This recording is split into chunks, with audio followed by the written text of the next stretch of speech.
Hey guys, I've included a video of the solutions as well. If I were you, if you struggle with any of the solutions, like if you get something wrong while looking at the key, you might want to just open the video and take a look. You don't have to watch the whole thing. It's like 50 minutes, but if you want to just fast forward or whatever to the problems you don't understand, my explanation might help. I think that will be a really big help to you, especially now getting started if my keys don't make sense. Okay, good luck. All right, guys, hey, I thought I'd give you a video rundown of this, of the solutions that you just did in case you were not learning well from just looking at the keys. So problem number one, it's asking you to evaluate the limit. And you know, as always, when you have a limit where x is moving towards a value, not necessarily infinity, but an actual value like 2 or 5 or whatever, it's just plug it in and see what happens. Now, when I didn't show that work here, but when I plug it in, I actually get 0 over 0. It's the 0 over 0 that tells me there's a hole, and that's why I factored. Don't just randomly factor. Randomly factor doesn't do anything for you unless you have a 0 over 0.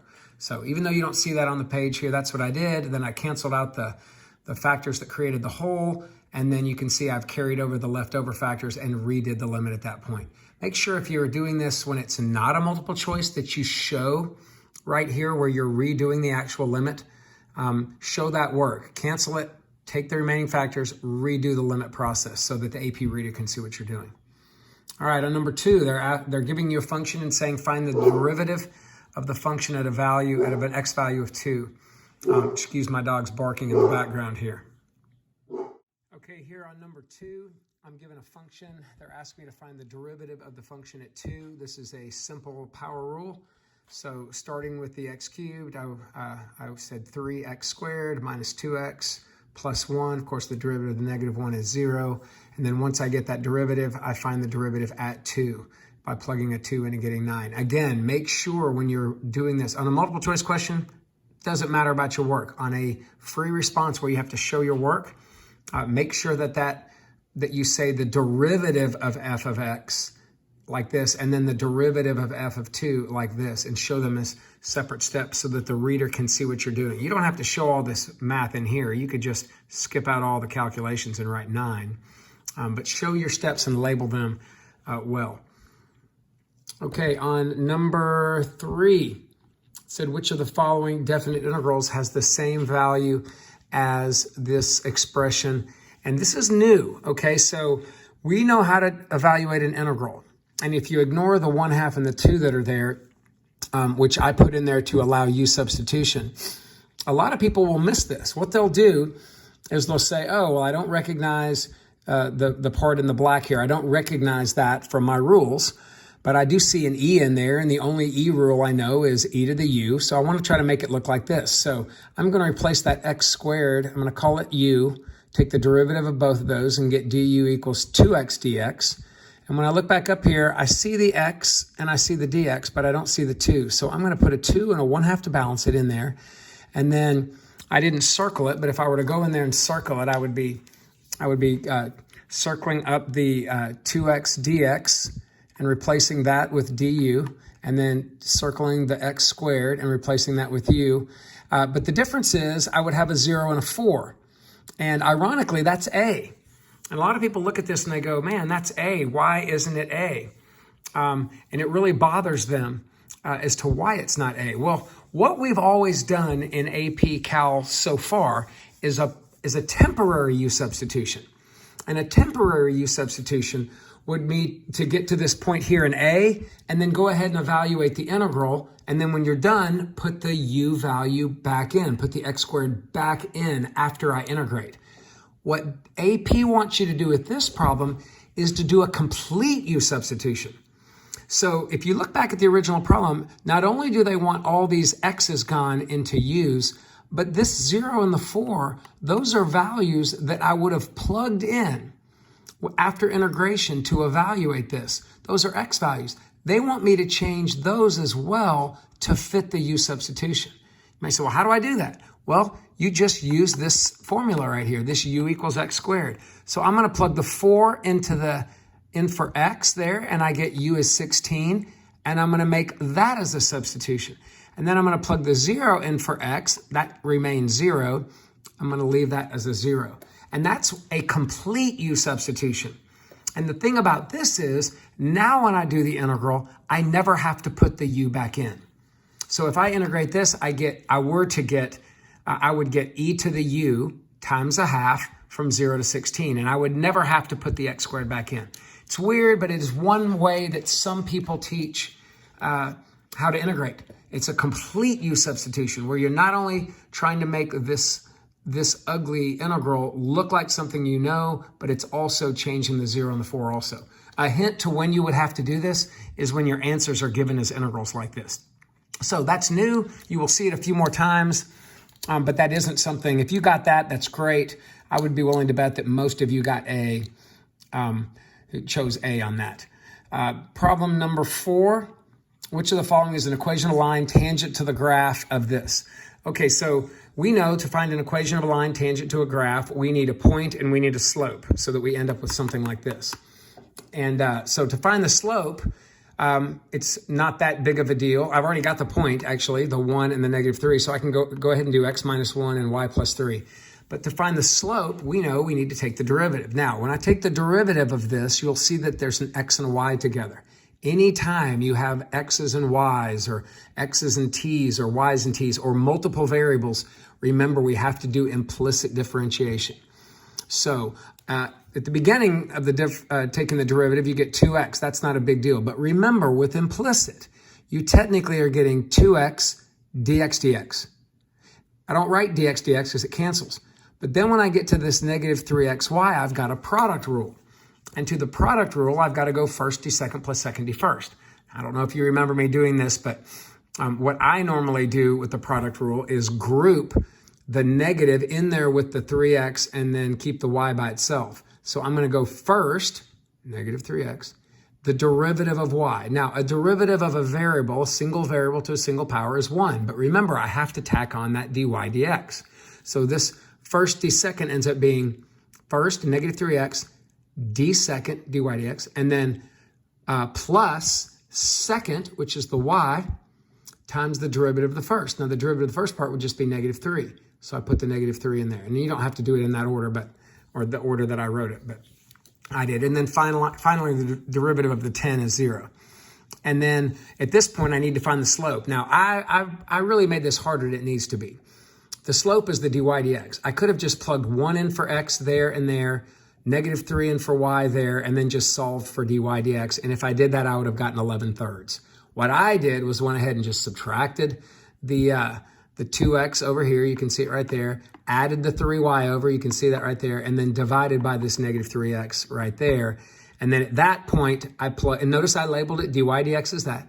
And then I labeled it, I want to find the derivative at 1, -3. So I drew a line, put that point there, and then plugged it in and got 11/3. But honestly, if I were to go back and do this, I've got the slope. There it is, dy dx. I should just plug the 1 in for x there and there, -3 there, and then I just solved for that like it was a single variable. Once I get that, I use it as my slope, and then obviously all of these are in point slope form. There's your answer, and we're good. All right, so here on number 5, it says if g is the function given by this big, long polynomial, on which of the following intervals is g decreasing? Okay, so this takes me way back to the beginning of the year. Remember, when a function is decreasing, it has a negative slope. So I really want to find out where the slope of g is negative. So, well, slopes of g are the derivatives of g. So the first thing I'm going to do is just take the derivative. You can see me doing that here using the power rule, and I get x squared plus 3x minus 7. Now remember, this is the derivative graph. Now the derivative graph acts like a function, okay? So this looks like it's a parabola. This parabola is going to have positive values of the derivative, negative values of the derivative, and values where the derivative is 0. And I got to find out where those are in order to figure out where the negatives are. Well, the places where there's 0 are the what we call critical numbers. And the critical number is where the derivative is 0 or d and e. And so the first thing I want to do, since there is no place where it would be d and e, is to factor that.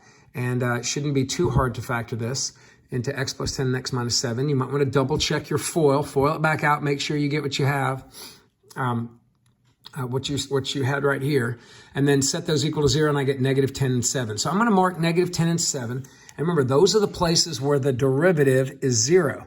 So that's not where the derivative is decreasing. Decreasing is where the derivative is negative.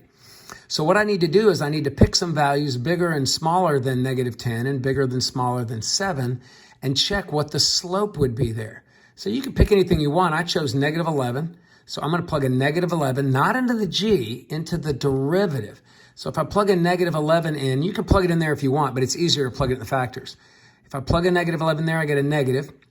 Negative 11 in there, I get a negative, and negative times negative is a positive. Well, that must have meant that the slope was positive there. It didn't matter how positive, it's positive. So that means the slope's increasing there. I want to know where it's decreasing. So definitely not smaller than 10. And then I get to here and I plug a 0 in and I get 10 times negative 7. That's a negative 70. That's a negative. Slope must be decreasing there. I plug an 8 in. And again, I could have picked any number between negative 10 and 7, any number bigger than 7. When I plug an 8 in, I get 18 times 1 is positive 18. So that's another increasing interval. So that means the derivative in that interval from negative 10 to 7 must be decreasing. All right, and if I had a calculator, I could just graph the derivative, right? And I'd show you how to do that when we get to a calculator section. But I could graph the derivative and just see where the derivative function was below the curve. Okay, well, below the x-axis. But in this case, I didn't have a calculator, so my answer would be D. All right, number 6 says calculate the integral. All right, so on this one, I don't recognize that particular integral from my rules, but I do kind of see that it's 1 over something with an x, and I do have a rule for 1 over x or 1 over u. So I thought, well, maybe I can make it look like 1 over u. So I tried making the 5 minus 3x in the denominator my u. So when I take the derivative, I get du equals negative 3 dx. I wrote u, but that's supposed to be an x. All right, and then so I'm going to make my substitution. So my u goes in there on the bottom, but I need to have a negative 3 with my dx. So I put a negative 3, balanced it with a negative 1/3, and then made the substitutions, carried over the negative 1/3, and here I am. And unlike that problem I did a couple problems ago, I'm not going to change the 2 and the 4 like I did before, because I'm going to go back. Look, I'm going to go back when I'm done and plug the 5 minus 3x in there. So as long as I put the 5 minus 3x back after I integrate, then I can just use the 2, 4. So anyway, what's my rule for integrating 1 over u? It's ln of u plus c. But I don't need the plus c because I'm doing a definite integral from 2 to 4. So there's my ln of u. I plugged the absolute value of u. I plugged the u back in, carried over the negative 1/3, and then fundamental theorem says plug the 4 in, plug the 2 in, and simplify. So when I plug the 4 in, I get natural log of negative 7, which becomes a positive 7 with absolute value. When I plug the 2 in, I get natural log of negative 1, which becomes a positive 1. And you could put the negative 1/3 out on the outside of both of them, or you can put it with each one. I just put it on the outside of both. So I just kind of basically factored it out, did the fundamental theorem, and then multiplied it back. But look what happens here. Natural log of a 1 is 0. Now you got to know that. All right, don't confuse that with ln of 0, which is undefined. So all I have left at that point is natural log of 7 times a negative 1/3. And even though it looks a little bit different right here, having a 3 on the bottom or a negative on the outside and a 3 on the bottom is the same thing as a negative 1/3 on the outside. So clearly that answer would be B. All right, so number 7, let f be the function given by that. What is the instantaneous rate of change of f at x equals 3? Okay, so on this one, we know that instantaneous rate of change is not the average rate of change. The instantaneous rate of change just means the derivative. So I'm asked to find the derivative, and then when I find it, plug a 3 in. So here's me using the power rule, and then there's me plugging the 3 in, simplifying, and I get a negative 1. Okay, number 8, I've got this picture right here. So there's a little bit more going on. It says a particle moves along a straight line. The graph of the particle's velocity is shown above, and it says from 0 to m, and it says J, K, L, and M are constants. It says the graph intersects the horizontal axis at 0, at K, and at M, and has horizontal tangents at time J and time L, which means that the slope at the very top there would be 0. It says for what values of t does the speed of the particle is the speed decreasing? Well, the first trick they threw at you was speed. Remember, speed is not velocity. Speed is the absolute value of velocity. So one thing you can do on here is just change the velocity graph into the absolute value of velocity graph. So what you see me did here, what you saw me do here is I took that bottom part, which is where velocity has negative y values. If it's absolute value of velocity, those would turn into positive y values. So now I no longer have that part. I just have the two bumps up here over the x-axis. And it says, what values of t is the speed decreasing? Well, now these two bumps aren't velocity, they're speed. So where does speed decrease? Right there, right there. So from F to K, no, that's J. From J to K and from L to M. And you can see J to K and L to M is option C. Now, the other thing I just want to mention to you guys is, remember, speed decreases when velocity and acceleration have opposite signs. And speed increases when velocity and acceleration have the same sign. Okay? So another way I could do this is ignore what I did to show the speed graph and just use the velocity graph. Now, where is velocity positive? Well, velocity is positive on this whole interval, right? Because it has positive values and it's negative here. Now, where is acceleration positive and negative?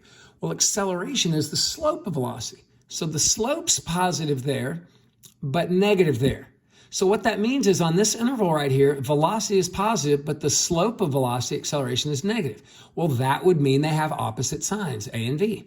That means that, that the speed is decreasing. Here, you've got a negative velocity, but also the slope of velocity, which is acceleration, is also negative. That's same sign. So that's not decreasing. But here you have negative velocity values, but the slope of velocity or the acceleration is positive. Opposite signs. So that also is a place where the speed is decreasing. So two ways you can go about that. It's your call. Both of those ways of thinking are valuable. In fact, the second way I showed you probably more valuable because sometimes you won't have a picture of the graph. It might be a calculator problem or something you're using. But knowing both of those is definitely good stuff. So number 9. Actually, what are we doing here? 7.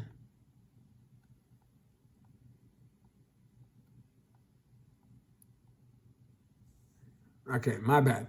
So here's number 9. Number 9 says, let f be a function given by that, for which of the following values of x is f not continuous?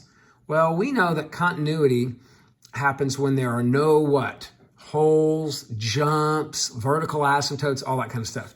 Well, this is a rational function. We've studied rational functions, and rational functions, they don't have jumps or breaks. They just have vertical asymptotes and holes. That's it. And we can see right here that x minus 2 would cancel. That means there's a hole there. And that x plus 1, that doesn't cancel, so that means that would be a vertical asymptote. So those are the only two places on this graph that would not be continuous. And so at x equals -1 and x equals 2 are the only two places I'm concerned with here. All right, number 10.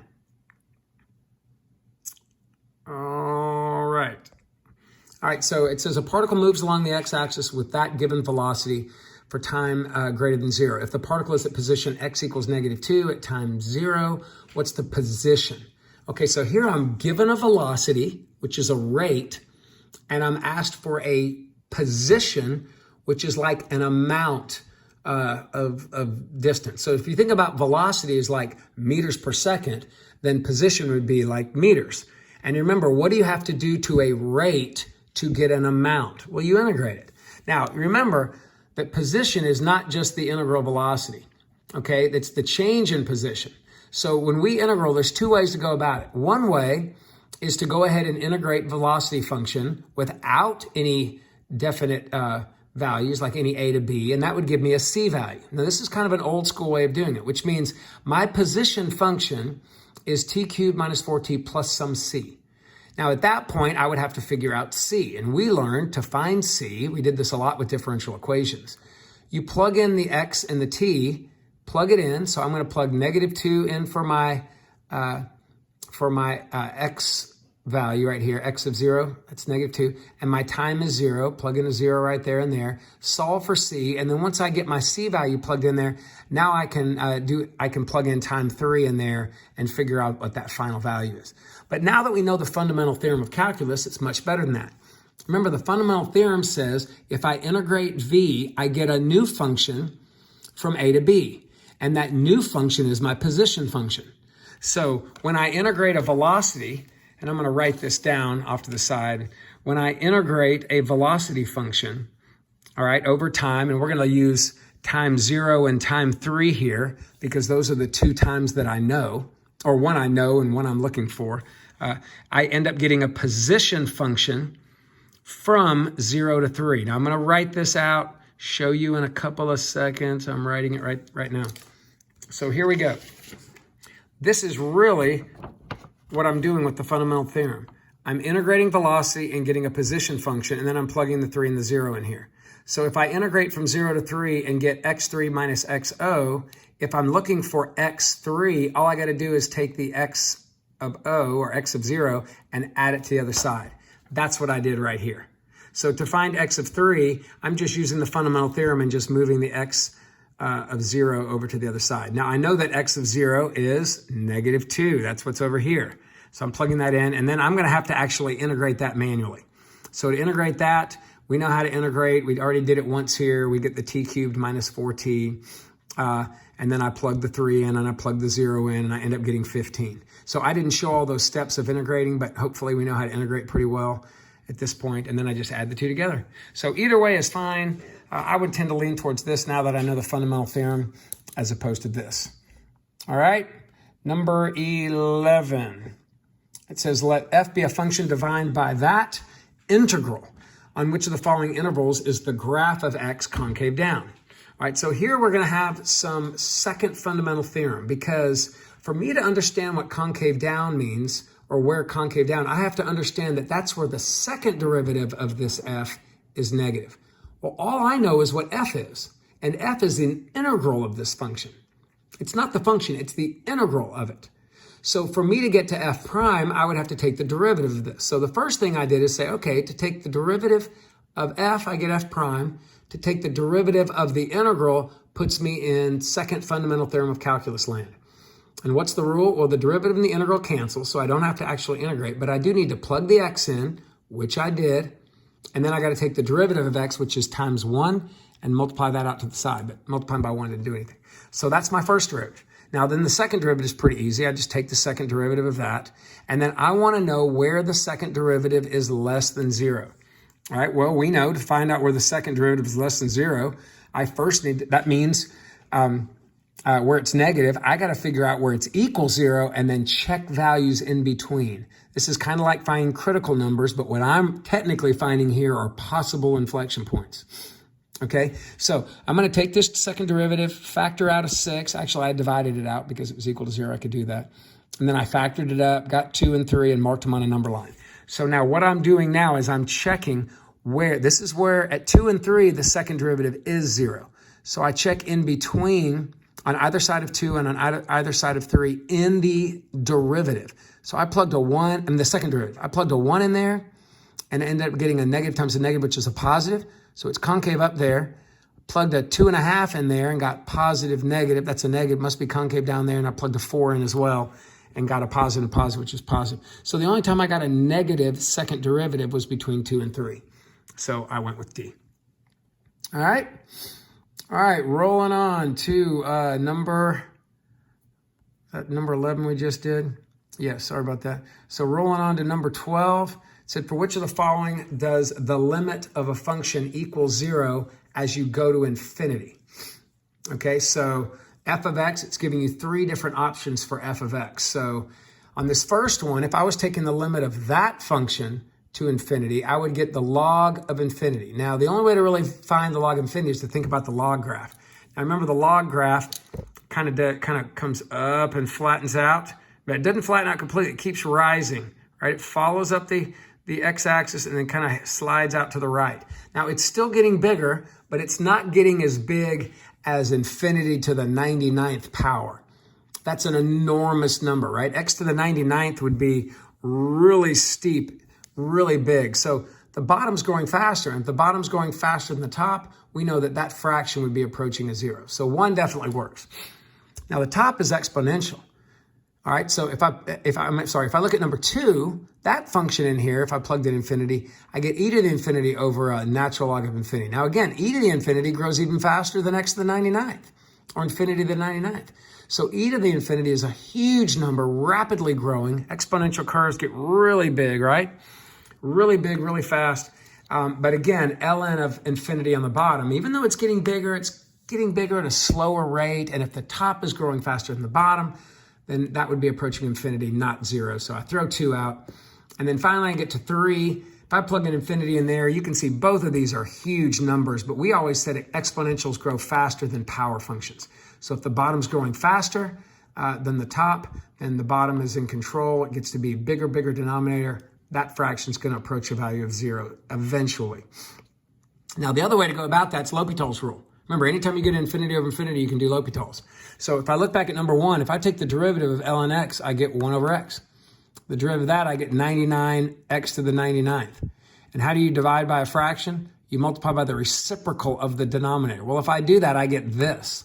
And then now when I plug an infinity in there, you can clearly see bottom's growing so much faster than the top. Okay, here I get infinity over infinity. If I do L'Hopital's rule, the derivative of the top doesn't change. The derivative of the bottom is 1 over x. To divide by a fraction, multiply by the reciprocal. Now I get e to the infinity times an infinity, which is infinity. Again, toss it. The bottom would be really hard, number 3. To take the derivative of this, you get 99x to the 98th. Then you'd have to take the derivative again. You get some huge number times x to the 97th. Then you'd have to take the derivative again. You get a huge number times x to the 96th. All the while, the bottom is just e to the x, e to the x, e to the x every time you take a derivative.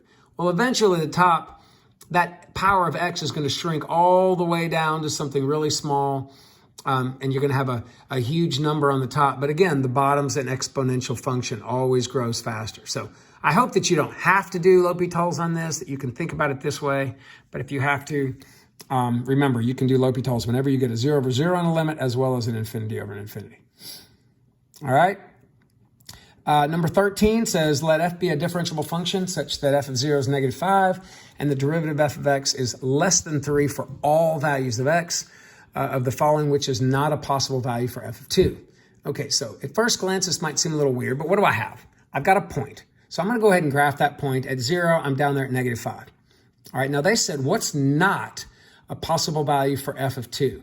So basically, at an x value of 2, what can y not be? Well, the options here are negative 10, negative 5, 0, 1, and 2. Now, if the slope of the function that we're talking about here is smaller than 3, that means starting here, it has to be smaller than 3, which means it could be 3. That means every time I rise 3, I'd have to run 1. Well, if I rise 3 and run 1, by the time I get over here, and that's, remember, this is at x equals 0. If I rise 3 and run 1, that puts me at what? Down negative 2 over 1, so at 1, negative 2. And if I go up another 3 over 1, that puts me at the point 1, 1. So I could never be at 1, 2 with a slope that's smaller than or equal to 3. All right, but I could be here. I could have a negative slope right there. I could have a, hopefully you can see this, but I can have a, and I really hope you can see this here, right there. I can definitely have a slope of 0. I can have a slope of what, rise 6, run 2, that would be 3. So all these other values, I can have a slope of rise 5, run 2. I can get to all these points with slopes that are smaller than 3, but I cannot get to that y value of x equals 2. So think about what this means and draw a picture of it. Take a look at that. Sometimes it's a lot easier. Number 14. Let f be the function given above. What are all values? What are all values of a and b for which f is differentiable? Okay, now we got to go way back. To be differentiable, what does that mean? Differentiable means that the slope, you actually have a slope at every particular x value. Now this one says f is differentiable at 1. So that means if at 1, the slopes have to be have to exist, which means it has to be the same slope from the left and the same slope from the right. Okay, now remember, what happens if these slopes are different? If I'm coming in from the left like this and coming in from the right like this, I create a corner. I can't have a corner. Now, so it means my slopes have to come in nice and perfectly like this. Now, in addition to coming in like this, they actually have to be connected. If I'm not connected, I could have the same slope, but then have a jump there. And we know we can't have a differentiable function if there's a jump. It has to be continuous as well. Okay, so I got to first make sure it's continuous. So how do I make sure a function's continuous? Well, I got to make sure that there's actual value at 1. Well, yeah, there is. Look, it's equal to 1 there. I can plug a 1 in there and I get 1 plus b. All right, but I also got to make sure the limit exists. So the limit would only exist if I plug in a 1 from the left and a 1 in from the right, and I get the same thing. So if I plug a 1 in if I plug a 1 in there, I get 1 plus b. If I plug in there a 1 in there, I get a. So that means the limit from the left, 1 plus b, would have to equal a. So this is what I get for checking continuity. But sadly, I don't have I can't solve because I have 2 variables. So then I go and do a derivative function. So I didn't write this here, but the derivative of f would be a new function. And what would the derivative of the top part be? Well, it would just be 1. What would the derivative of the bottom part be? It would be 2ax. Well, the derivative from the left and the right sides, the top part and the bottom, would also have to be equal. So I put now don't confuse the derivative of the top to be 1 plus 1. Remember, a b is a constant, goes away. The derivative of x is 1, the derivative of that's 2ax. This also has to be true. So at this point, I have 2 equations of 2 variables. So I just solved, at x equals 1, I can plug a 1 in. And when I did that, I got this. I solved for a and got a half, plugged a half in for a there, and solved for b and got a negative a half. And that gives me a over there. All right, number 15, I've got this table here. It says the table above gives values for the functions f and g and the derivatives at x equals 3. Let k be the function given by k of x equals f of x over g of x. What is the value of the derivative of k at 3? So I got to take the derivative of that. Well, it looks to me like to take a derivative of k, I'd have to do a quotient rule. So here I go. Low d high minus high d low over low squared. That gives me that function. And then I need to find the derivative at 3. So I plug a 3 in for all of those values. And I didn't actually show that math, but by plugging a 3 in there, I got to go up to the chart and find this information. So what's g of 3? G of 3 is 2. There I go. What's f prime of 3? That's 5. There you go. So I basically just took all these values, brought them down here, plugged them all in and simplified, and got derivative k at 3 is 2. All right. Let's check out number 16. So on number 16 here, it says if y is this, then the derivative of y at 3 is what? So again, to take a derivative, I've got to pull out my product rule. So first d second plus second d first. Now remember some of the tricks we learned. So first d second. Now remember, when I have a square root, you could change it to a 1/2 power. That is just such a slow, tedious way to do it. The better way is to double the square root on the bottom. So there I've doubled the whole radical on the bottom, and then take the derivative of the inside part on the top. So the derivative of x squared plus 1 on the top, and you're done. And you don't have to have the 1/2 power and the negative 1/2 and all that other junk. And then I got to go plus second d first. So plus second, the derivative of 5x is 5. Now at this point, 2's cancel. And the only thing it said was find the derivative at 3. So the derivative at x equals 3, and I could totally write x equals 3 there. It'd probably be a little bit better. Just plug a 3 in. So I get 15 times 3 over 2 times root 10. I'm sorry, the 2's cancel. 15 times 3 over root 10 plus root 10 times 5. I've got to, actually, I don't even have to rationalize. Check that out. I multiply it out, and there's my answer. So you might want to look at your answers before you start the process of rationalizing. You might waste some time, like I almost did there. And then 17 here, it says there's a pretty ugly limit here. It says, which of the following could be the value of a? All right, so according to this, it says the limit's equal to 2. Now, I chose to do this without L'Hopital's rule because I recognize that this is a definition of a derivative. And if this is the definition of a derivative and the original function is arc sine of blah, arc sine of x, I could say, well, if the original function is arc sine of x and this is the definition of a derivative, I could just take the derivative of that, which I know my derivative rules. There it is, right? The derivative of that is this. Now, by the way, if that had been like 5x, then this would have been a 5x in parentheses squared, and then the derivative of 5x is 5. I'd put that on the top. But because it's just a simple x, the derivative of x is 1. That's why there's a 1 up there. So don't forget that part.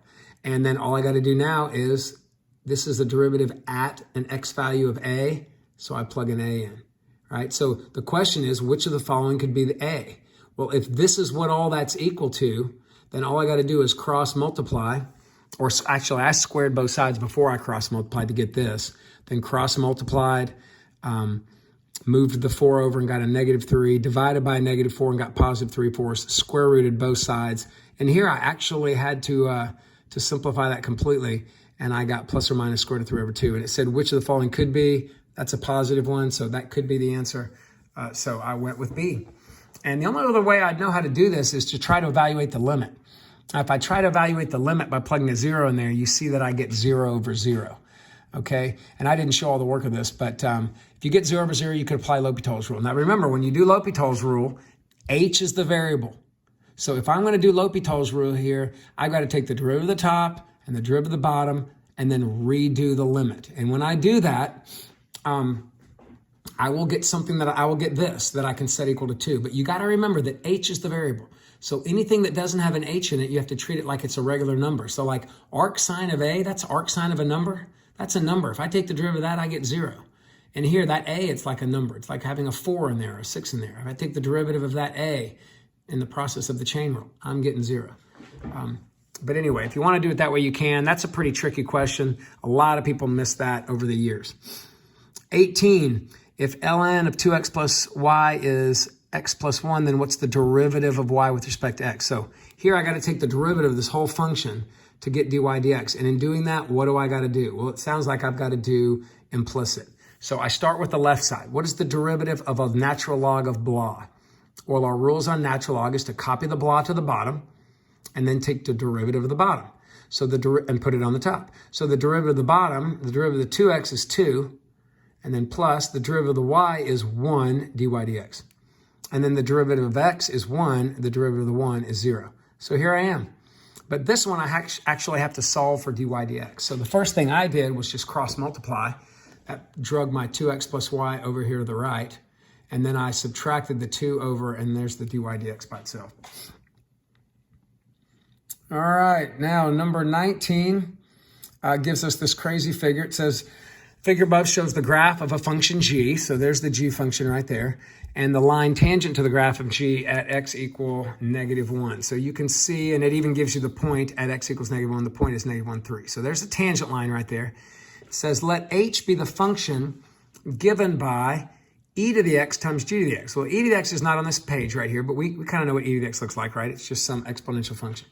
Well, they're saying the h function, which we don't see, is the product of those. What's the derivative of h at -1? So I got to find the derivative of that. Well, how do I find the derivative of that? Product rule again. So there we go. First, d second. So I take the derivative of g, which I don't know what g is, so I'm just going to write g prime, plus second, g of x, times the derivative of e to the x. Derivative of e to the x is just e to the x.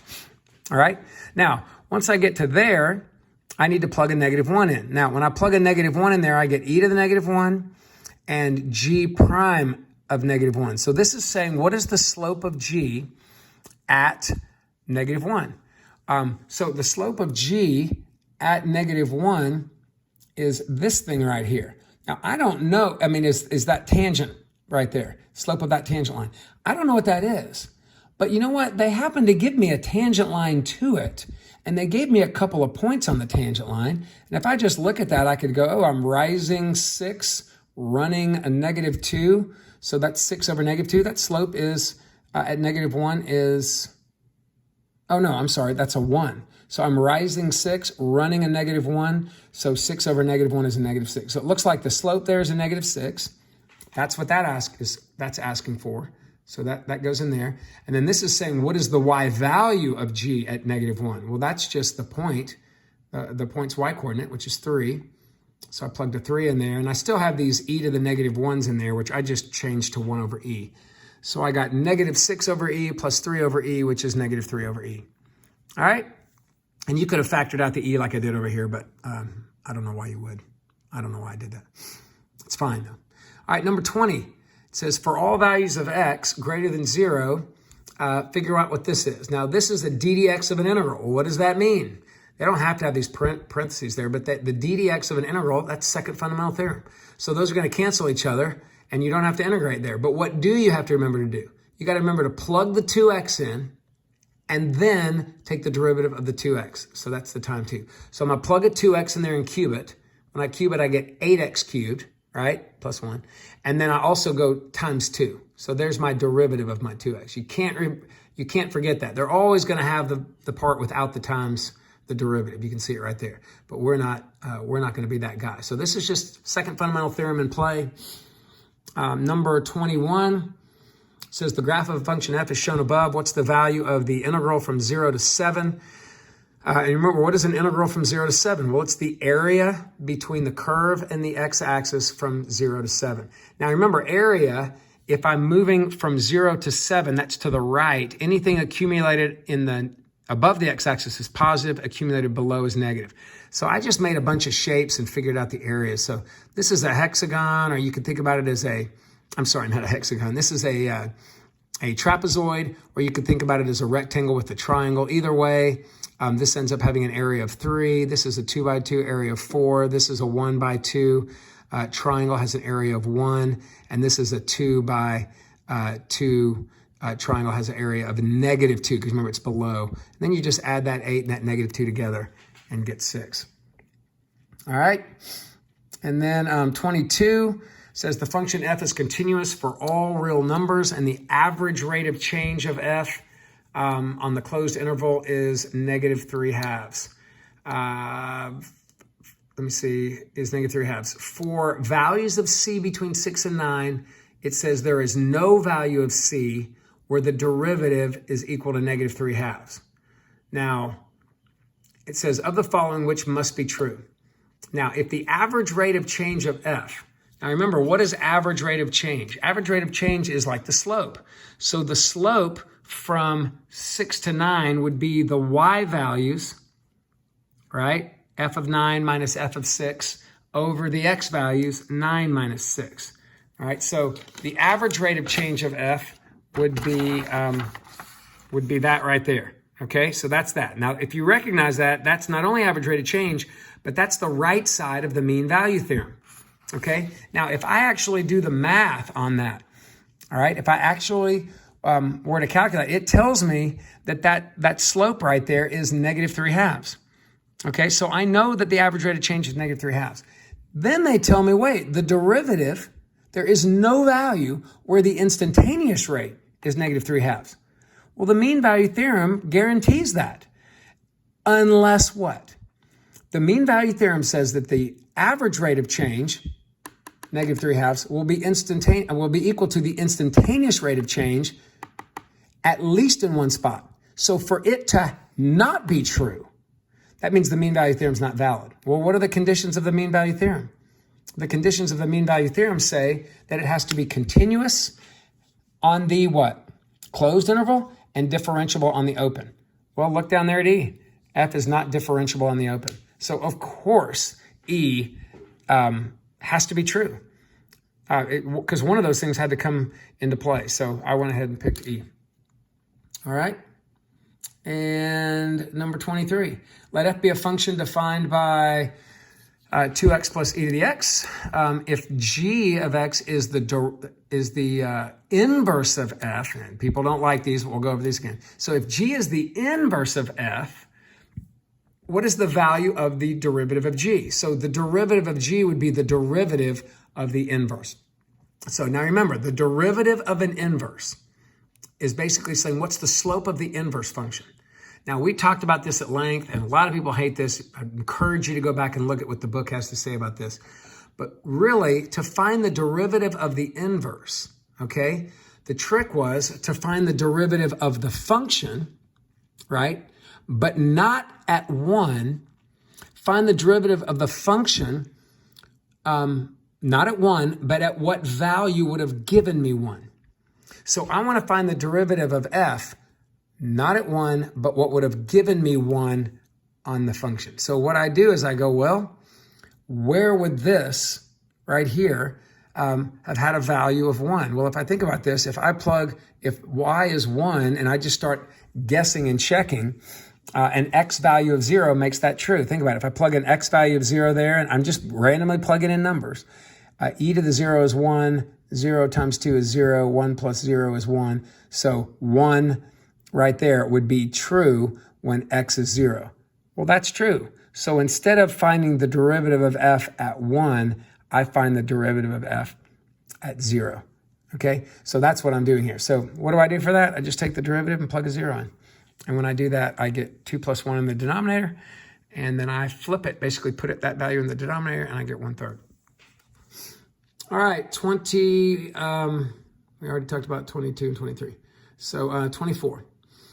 The function g is given by that big polynomial. What is the absolute min? Now, a lot of people don't read these correctly, and they see min, and they start finding the critical numbers, and then they check where it goes from where the derivative goes from negative to positive, and that's great and all, but remember, absolute min, you can do it a little bit more quickly by just finding the critical numbers, taking the endpoints, plugging all those values back into g.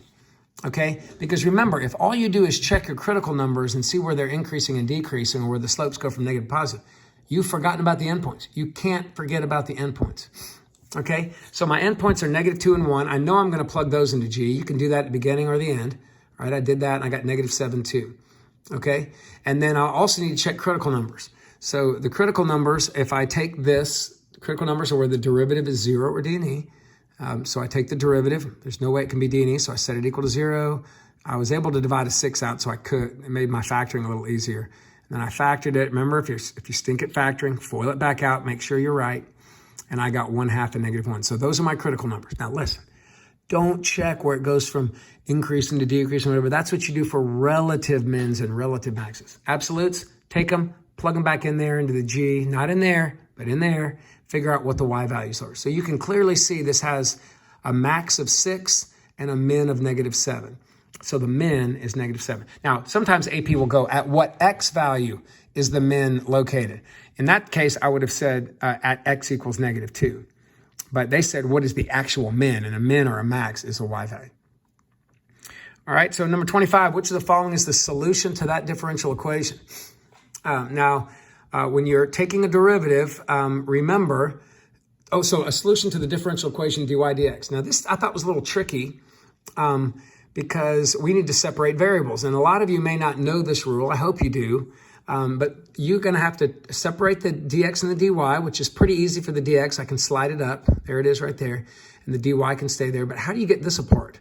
Well, you got to remember that e to a sum is the same thing as e to the first number in the sum times e to the second number. That makes more sense if you think about it as like bases. I would have added the exponents to get to this, right? But I'm just going to undo that rule to get to this. Now I can slide the dx up and slide the e to the y down. Okay, so that right there, if this was a free response, would have gotten you a point. Okay, now, problem here is I've got to integrate. Now, when I integrate, I can't use my natural log rule. Remember, the rule of an integral of 1 over u, and I can try u substitution, it just didn't work there. So what I have to end up doing is bringing that up and trying to make it an e to the blah rule. Now, you can't just say, oh, the integral of this is e to the -y, because that's not a rule. You've got to do a u substitution. So if u is -y, then du is -dy, which means I need a negative with the dy and a negative on the outside.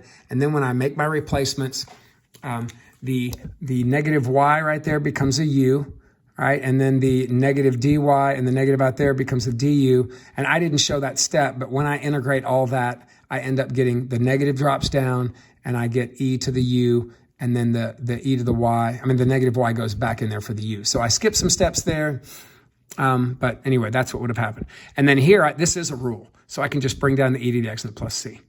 And then at this point, I've got to solve for y. So the first thing I would do is multiply both sides by a negative. And remember, the c kind of swallows up the negative. So notice it didn't change, but that did. And then once the negative's gone, I can log both sides. That cancels out the e, drops down, leaves me a negative y equals natural log of that. And then at this point, I can just, at this point also, I decided it might be a good time to plug 0 in and the negative ln 4 in there. So at this point, I plugged a 0 in for x and a negative ln 4 in there for y, and the two negatives made a positive, and that gave me this. And because I had a natural log equal to a natural log, I can cancel the ln's, solve for c pretty easily, plug that 5 back in, and then I moved that negative back over for good. So I got this. I could change the order of it if I want to and write it like that, and that's how it showed up as c. No, actually it showed up as c down here, so I didn't even have to do that. So c right there. All right, almost getting there, 26. Which of the following is an antiderivative? Now remember, an antiderivative is an integral, okay? So that's all it means, an antiderivative. A derivative, you take a function, you take the derivative. Antiderivative, you go back, okay? So I need to integrate both sides.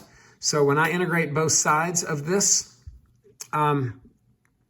I end up not being able to integrate that because U substitution doesn't work. So I'm like, crap, if I can't do this, what could I do? Well, if it's an antiderivative, shouldn't I be able to take these and take the derivative of them and see if they match that? So that's what I did. I just took these one at a time and started taking the derivative and simplifying. And each time I didn't get that. Every time it was a little bit different or a lot different. Okay. And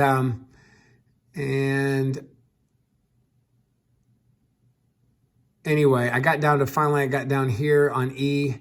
And if I take the derivative of that, remember a ddx of an integral cancels, plug the x in, and I get the I get the square root of 1 plus x cubed. So there it is.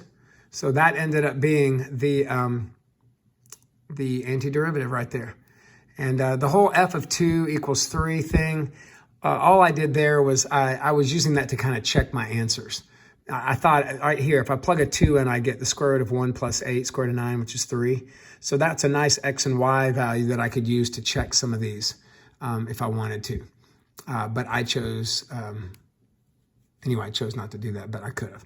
But anyway, I just went backwards. But that's the antiderivative. That's a tricky question if you haven't seen that before. 27, for time t greater than 0, the height of an object suspended from a spring is given by that. So that is the height. It says, what is the average height from 0 to 2? Guys, average height's average value.